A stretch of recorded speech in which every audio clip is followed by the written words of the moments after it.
E naquele dia a humanidade se lembrou do medo de ser dominado por eles, da humilhação de estarem presos como pássaros numa gaiola. Essa é a Visão Libertária, sua fonte de informações descentralizadas e distribuídas. No início de 2021 foi lançada a primeira parte da quarta e última temporada de um dos seriados mais esperados do ano. Ele é baseado em um dos 10 mangás mais vendidos do Japão e criado por Hajime Isayama. É Attack on Titan, ou até mesmo como conhecido por lá, Shingeki no Kyojin. O anime, no melhor estilo drama, ação, terror e ficção pós-apocalíptica, conta a história do ano de 845, que pode ser considerada a era medieval em uma ilha chamada Paradis. É um local cheio de cidades, campos e florestas onde toda a humanidade vivia presa por 3 grandes muralhas, Maria, Rose e Sina. Elas formavam uma espécie de coliseu em camadas concêntricas. Isso foi inspirado na cidade alemã Nordlingen, onde em cada muralha habitava uma classe social: os pobres, a classe média e os ricos, que nesse caso são a nobreza da monarquia, o sistema vigente da história. Eles viviam dessa forma, e além da muralha existiam os titãs, que tinham aparecido há 100 anos. Os titãs eram criaturas humanoides monstruosas, que mediam de 3 a 15 metros de altura, desengonçadas, que agiam como animais irracionais com um único instinto, o de devorar humanos. Além disso, tinham capacidade de regeneração de membros e só podiam ser mortos por meio de um corte na região da nuca. Para se proteger deles, foram construídos muros gigantescos de 50 metros que isolaram os humanos do mundo. O protagonista, Eren Yeager, era uma criança de 10 anos com uma mentalidade fantasiosa que se questionava sobre o que existia além das muralhas. Ele, juntamente com Armin, o seu melhor amigo, e Mikasa, sua irmã adotiva, formavam um trio principal de personagens que viviam sonhando diversas coisas. Por exemplo, como seria o mar? Uma grande quantidade de água salgada que tinha tanto sal que nunca acabaria, mas que só ouviram falar disso em fábulas e livros. Já no início do primeiro episódio, acontece algo inesperado. Um titã de 60 metros de altura, conhecido como Titã Colossal, mais alto do que a muralha, aparece conseguindo ver todos por cima do grande muro. E com apenas um simples chute, esse titã quebra o portão da muralha, permitindo a entrada dos titãs menores na cidade, causando caos e desespero.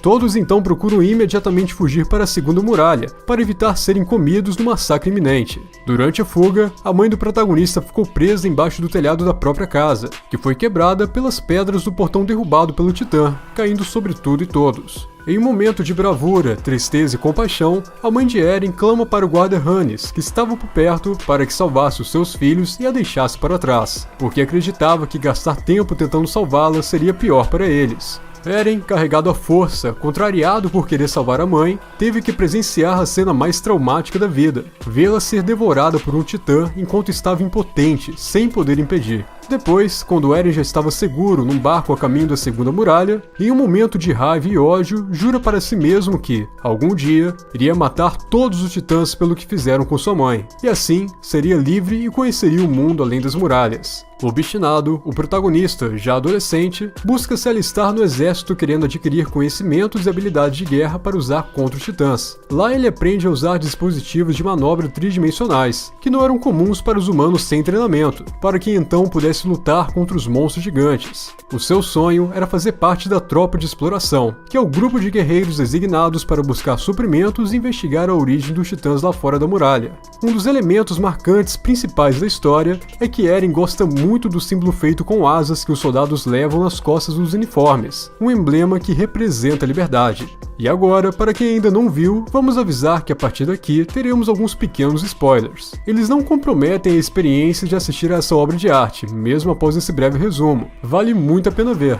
Então, 5 anos após se formar como recruta, Eren estava atuando em uma missão para criar uma defesa melhor para as muralhas, usando novos canhões e outras armas para, quem sabe um dia, reconquistar a primeira muralha que fora dominada pelos titãs. Nesse momento, reaparece o Titã Colossal, que quebra novamente o portão da muralha, causando grande desespero em todos. Mas dessa vez, Eren se sente preparado para a luta e para realizar o tão sonhado momento do contra-ataque da humanidade. Mas assim como todos os companheiros de tropa, ele era um novato, e por isso, além da batalha em si, tinha também que superar as dificuldades de ser iniciante. E no enfrentamento, quando tentava salvar a vida de Armin, Eren acaba sendo comido por um titã.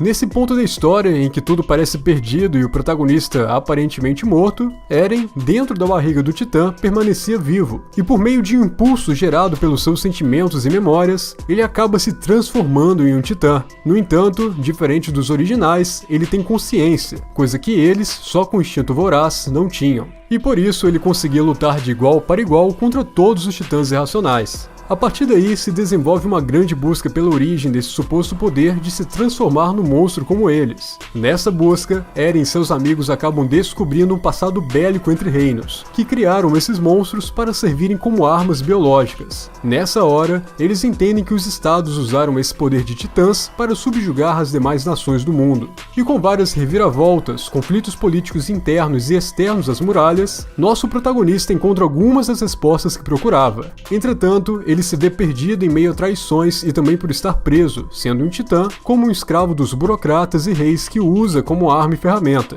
com ganância e corrupção para conquistas próprias, que acabaram promovendo conflitos e segregação racial. Essa história, inclusive, é nitidamente comparável com o nazismo na Segunda Guerra Mundial. Então, na jornada de busca pela liberdade, Eren descobre a real fonte de todo o mal. Os supostos inimigos da humanidade não eram somente os titãs, mas sim os governantes, reinos e estados pelo mundo todo que criaram essa realidade de escravidão em que vivem. Nessa história, vamos conhecer diversos personagens, os que são fiéis às suas pátrias como soldados, os que foram enganados por falsas narrativas da história do mundo, aqueles que aceitam viver segundo essa mentira, e em meio a tudo isso, o nosso protagonista Eren, que busca com esperança a verdadeira liberdade. Entretanto, na opinião de alguns espectadores, Eren acaba meio cego pelo seu ideal e se torna um monstro parecido com os titãs que um dia jurou matar. Uma das falas mais notórias de Eren nessa quarta temporada foi quando ele disse para Armin e Mikasa: "Vocês sabem o que eu mais odeio no mundo? Ver pessoas que não são livres ou que são gado, que aceitam ordens de governantes sem nem mesmo questionar. Pessoas que só de olhar eu não consigo deixar de me irritar." Mas, mesmo dessa forma, a história de Attack on Titan consegue, no melhor estilo Game of Thrones, mostrar todos os lados das histórias e narrativas de diversos arquétipos que há no mundo, apresentando todos, mesmo com ações diferentes e contrárias, que sempre lutam pelo mesmo objetivo, a liberdade. Caso tenha interesse, busque assistir a esse anime, porque ele se encaixa muito bem com o momento mundial desde 2020. Para encerrar, como Eren sempre diz, entreguem seus corações, lutem e sigam sempre em frente pela liberdade. Lutem! Ou em japonês, Tatakae.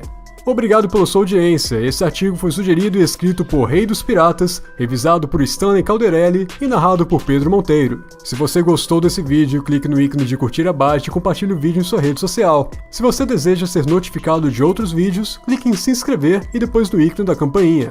Até a próxima!